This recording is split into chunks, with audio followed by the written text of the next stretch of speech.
Cette énième convocation en gendarmerie pour ma part, je crois qu'à faire les décomptes, ça doit faire 13 convocations depuis 2 ans, sous des formes variées d'audition libre ou de convocation de garde à vue. Donc là concrètement, j'ai reçu une convocation il y a 3 semaines qui à la base devait me permettre d'être interpellé il y a 10 jours de ça. Et comme j'étais déjà interpellé et convoqué par ailleurs, il a fallu reporter la date aujourd'hui. Je sais très peu de choses sur ce dont on va parler aujourd'hui. Tout ce que je sais, c'est que la convocation elle vient de Rouen et pour des faits de détérioration ou dégradation. Donc par déduction, Rouen, j'y ai mis les pieds ces 3 derniers mois à l'occasion de la manif contre le contournement autoroutier de Rouen A133-134. Manifestation durant laquelle les militants, on avait réarmé la forêt, on avait donné les moyens à la forêt de se défendre face aux agressions, face à une coupe imminente. C'était un rassemblement qui avait permis de rassembler près de 3000 personnes et une très très belle manif où les enjeux de la biodiversité avaient été mis au cœur du sujet. Je suppose que c'est par rapport à ça.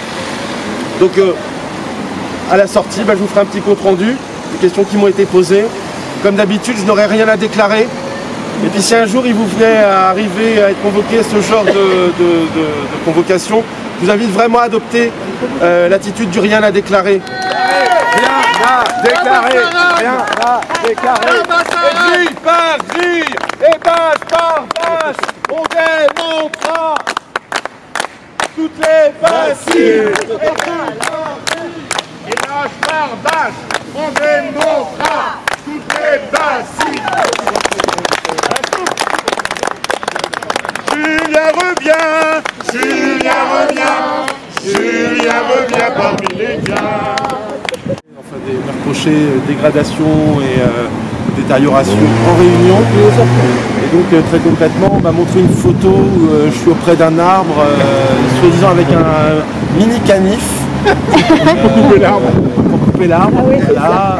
Tiens, petite précision quand même, j'avais dit tout à l'heure qu'il s'agissait de la section de recherche de Rouen qui investigue.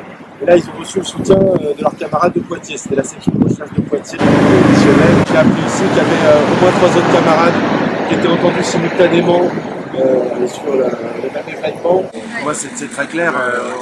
C'est une vraie perte de temps, c'est une vraie perte d'argent public, c'est une vraie perte de moyens humains. C'est ce qu'il est là, le scandale. Peut-être qu'en même temps qu'on met tous ces efforts à notre rencontre pour des faits aussi insignifiants, ça questionne de ce qu'est le gouvernement et de la manière dont il gère l'aménagement du territoire. Comme je suis une personnalité maintenant avec une certaine visibilité, j'espère donner un petit peu d'écho à ce qu'on fait ici à travers une communication.